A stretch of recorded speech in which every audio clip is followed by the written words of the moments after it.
السلام علیکم ورحمۃ اللہ وبرکاتہ۔ آج کے دور کی اگر بات کی جائے، بہت سارے انسان ایسے ہوتے ہیں کہ جن کے حالات بیکار سے ہوتے ہیں اور وہ اپنے حالات کو اللہ کے سامنے رکھ کر روتے ہیں، اللہ سے مانگتے ہیں اور اپنے حالات کا رونا روتے ہیں۔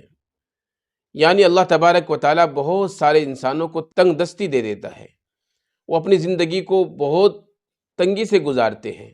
تو ایسے بھی انسان ہیں دنیا کے اندر، لیکن حالات اللہ کے ہاتھ میں ہوتے ہیں۔ اللہ تبارک و تعالیٰ جو چاہتا ہے کرتا ہے۔ میرا آپ کو بتانے کا مقصد یہ ہے کہ بہت سارے انسان کو قرآن کریم نے منافق کہا ہے۔ تو منافقین کون لوگ ہوتے ہیں قرآن کریم کی نظر میں؟ اور اللہ تبارک و تعالیٰ کہتے ہیں اپنے قرآن کریم کے اندر فَلَمَّا آتَاهُم مِّن فَضْلِهِ بَخِلُوا بِهِ، یعنی ایسے انسان جن کو اللہ تبارک و تعالیٰ اپنے فضل سے مال عطا کرتا ہے اور وہ پھر بخل کرنے لگتے ہیں۔ یعنی ایک انسان، ان کے حالات بڑے کمزور تھے اور بڑے اللہ تبارک و تعالیٰ کے سامنے آتے تھے، اللہ کے سامنے روتے تھے، اللہ کی عبادت کرتے تھے، لیکن جب اللہ تبارک و تعالیٰ نے ان کے حالات اچھے کر دیے، ان کو مال دے دیا اپنے فضل سے، ان کو دولت دے دی، تو پھر وہ انسان بخیل بن جاتے ہیں۔ جب ان کو اللہ کے راستے میں خرچ کرنے کا مطالبہ کیا جاتا ہے تو اپنے ہاتھ کو کھینچ لیتے ہیں۔ جب ان کو غریبوں کی مدد کرنے کے لیے کہا جاتا ہے تو اپنے ہاتھوں کو کھینچ لیتے ہیں۔ تو ایسے انسان کون ہے؟ ایسے انسان قرآن کریم کی نظر میں منافقین ہے۔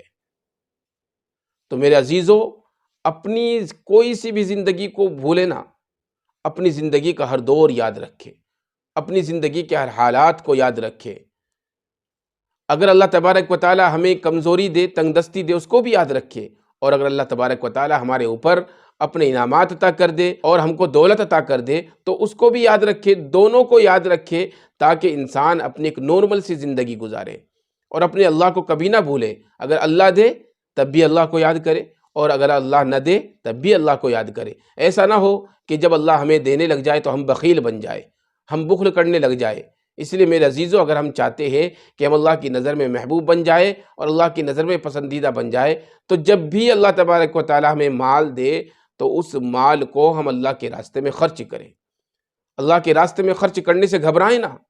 اس بات کو نہ دیکھیں کہ میں نے اگر خرچ کر دیا اللہ کے راستے میں تو میری جیب خالی ہو جائے گی، میری زندگی کا کیا ہوگا۔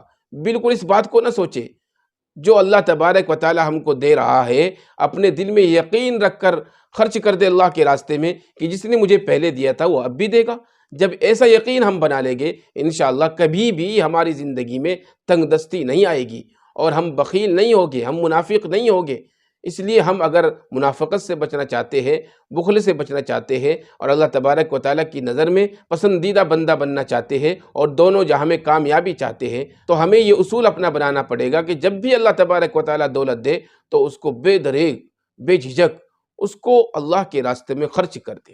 جب ہم یقین کے ساتھ اللہ کے راستے میں خرچ کریں گے تو اللہ تبارک و تعالیٰ ہماری نعمتوں میں اضافہ فرمائے گے اور ہمیں دونوں جہاں میں کامیابی اور سرخ روئی عطا کرے گے۔